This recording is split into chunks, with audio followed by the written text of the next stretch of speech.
2022 में मैट्रिक का इम्तहान देने वाले, चाहे वो सीबीएसई से हो या डीएससीबी से हो, उनको मेरी तरफ से शुभकामना। आज हम लोग गेस्ट क्वेश्चन 2022 जो मैथमेटिक्स में पूछने वाले संभावित प्रश्न हैं उसके बारे में चर्चा करेंगे।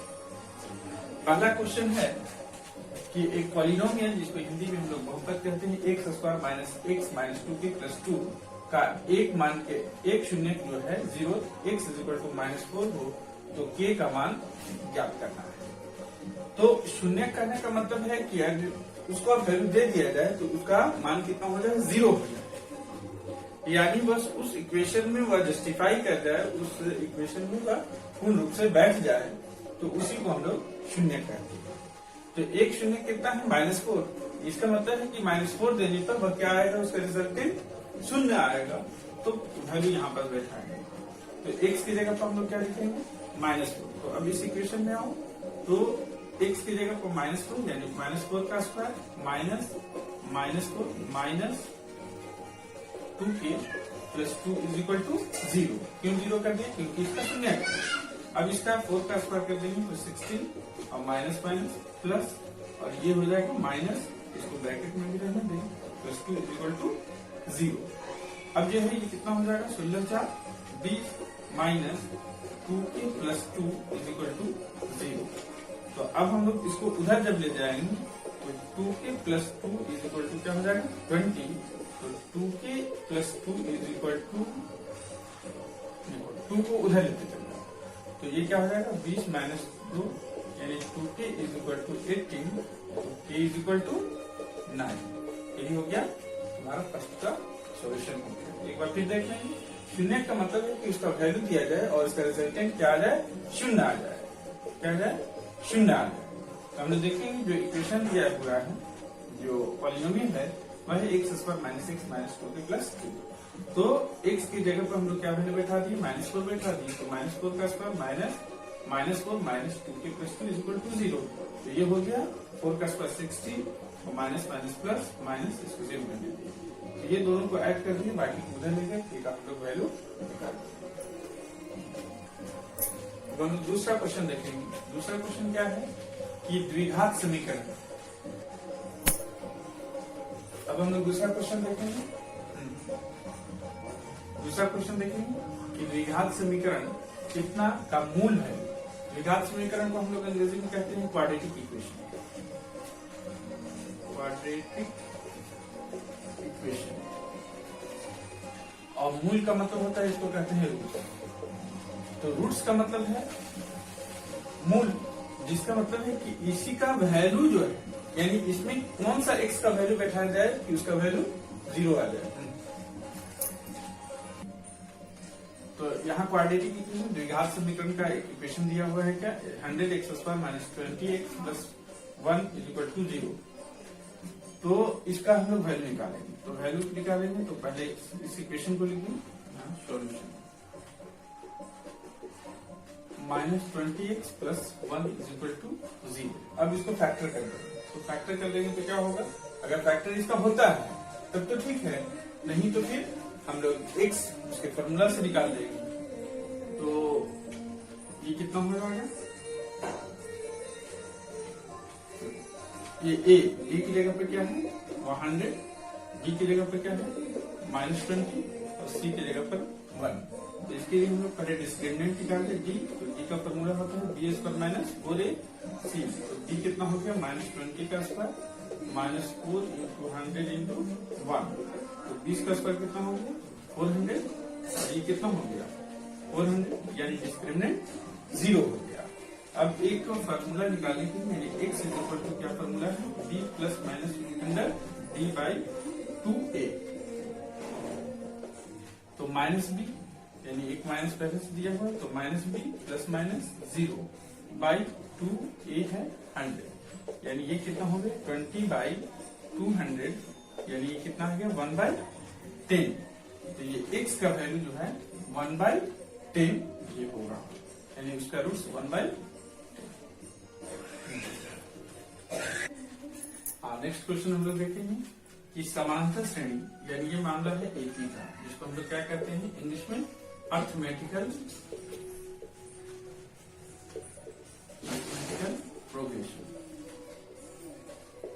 इसमें क्या कर रहा है कि फर्स्ट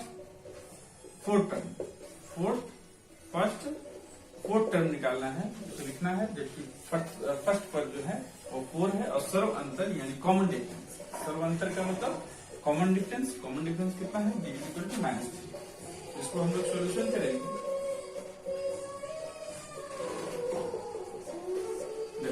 तो फर्स्ट टर्म है a is equal to 4, first term. Second term में क्या होगा, कॉमन डिफरेंस जुड़ जाएगा, तो सेकंड टर्म क्या होगा, अगर a1 तो इसको मान लें तो a2 कितना होगा, तो 4 प्लस सर्व अंतर जुड़ता है, तो सर्व अंतर कितना है, -3, तो 4 - 3 इज इक्वल टू 1। इसी तरह से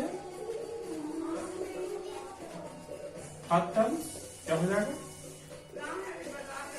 तो इसमें जो है 1 प्लस -3 तो कितना हो जाएगा, 1 - 3 यानी -2, मतलब इसको -3 को जोड़ते हैं।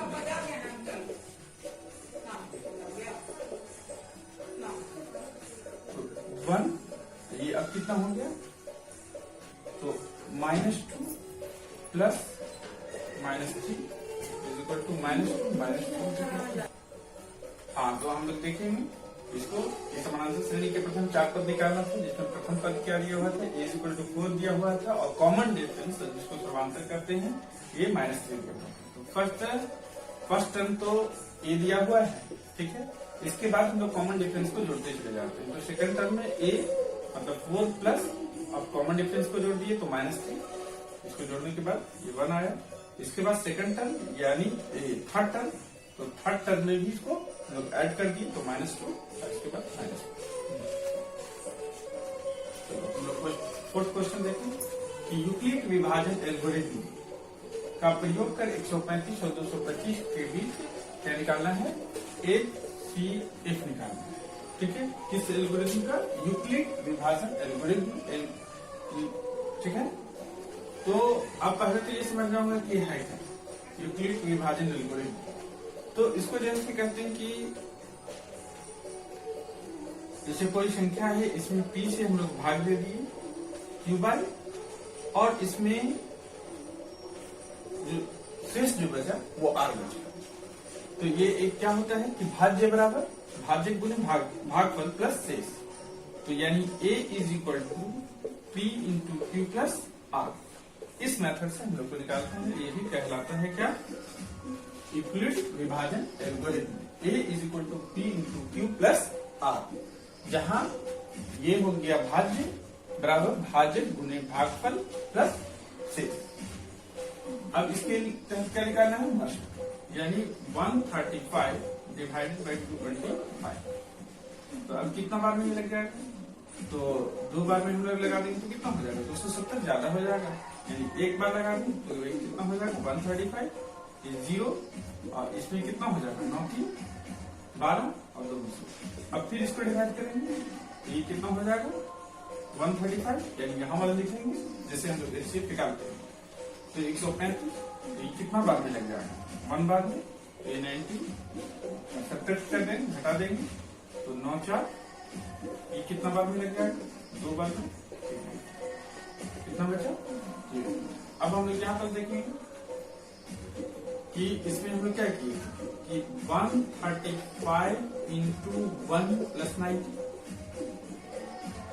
यानी ये दोनों को गुणा किए, इसको ऐड किए, जो इस पैटर्न पर बैठा है जो कितना के बराबर हो गया 225 के बराबर। फिर हम लोग को क्या है 135, तो यहाँ लिखेंगे 135, तो 135 ये 90 इंटू 1 प्लस 45 इस पैटर्न पर बैठा है। फिर इसके बाद हम लोग क्या करेंगे 135, अब यहाँ पर लिखेंगे 90, तो 90 में क्या हो जाएगा 45 इंटू 2 प्लस 0, तो इसी को कहते हैं, यानी इसका HCF जो आया HCF जो आया वो कितना हो जाएगा 45। आंसर हो गया। इसी मेथड को हम लोग क्या कहते हैं यूक्लिड विभाजन एल्गोरिथम कहते हैं, ठीक है। नेक्स्ट क्वेश्चन देखा जाए क्या कह रहा है कि एक द्विघात बहुपद, यानी इसको हम लोग क्या कहते हैं, क्वाड्रेटिक पॉलिनोमियल। क्या कहते हैं हिंदी में? क्वाड्रेटिक पॉलिनोमियल क्या करना है, डिटरमिन करना है, जिसके शून्य को क्या कहते हैं, 0। क्या है, 8 और -16 है। तो हम लोग को क्या करना है, एक क्वाड्रेटिक पॉलिनोमियल डिटरमिन करना है। तो पहला को हम लोग मान लेंगे क्या, अल्फा, यानी alpha is equal to solution alpha, और दूसरे को मान लेंगे बीटा -16।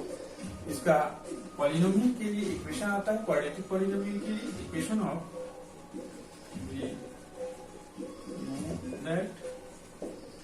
इक्वेशन ऑफ किसका, इक्वेशन ऑफ पॉलिनोमियल। तो इसमें क्या होता है, x square minus alpha plus beta into x और प्लस अल्फा इंटू बीटा। ठीक है, तो इक्वेशन जब रहेगा तो 0 रहेगा, अगर इक्वेशन नहीं एक्सप्रेशन है तो 0 नहीं। अब इस पर वैल्यू बैठा देंगे, x square alpha plus beta, यानी अल्फा की जगह पर कितना है 8, और बीटा की जगह पर बैठाएंगे तो plus minus -16 into x plus 8 into -16 equal to 0। तो अब ये क्या हो जाएगा, एक्स स्क्वायर माइनस, इसको घटा देंगे तो -8 इंटू एक्स, और इसको मल्टीप्लाई कर देंगे तो कितना हो जाएगा, 8 6 के 48 और 8 4 12, 128 इज इक्वल टू 0। अब इसको देखेंगे तो x square minus minus plus 8x minus 128 is equal to 0। तो यही क्या हो गया, द्विघात बहुपद, द्विघात बहुपद या द्विघात समीकरण। अगर पद रहेगा तो ये इज इक्वल टू करके 0 नहीं होगा। तो हम लोग अब इसको देखेंगे कि अगर x का वैल्यू, शून्य का वैल्यू अगर बैठा दिया जाए तो वो क्या हो जाएगा, 0 हो जाएगा। तो हम लोग को करना सिर्फ यही है कि इस इक्वेशन पर बैठा देना है, यानी सबसे ज्यादा इंपॉर्टेंस यहाँ पर क्या हो जाएगा, इसको आगे बढ़ने के लिए क्या। ठीक है बच्चों, तो आज 10th तक का मैथ का गेस क्वेश्चन यही रहा। अब जो है इस वीडियो को लाइक करो, सब्सक्राइब करो और इसको आगे तक फैलाओ, ताकि जो है हम अगला इंग्लिश क्वेश्चन उसको बतला सकें।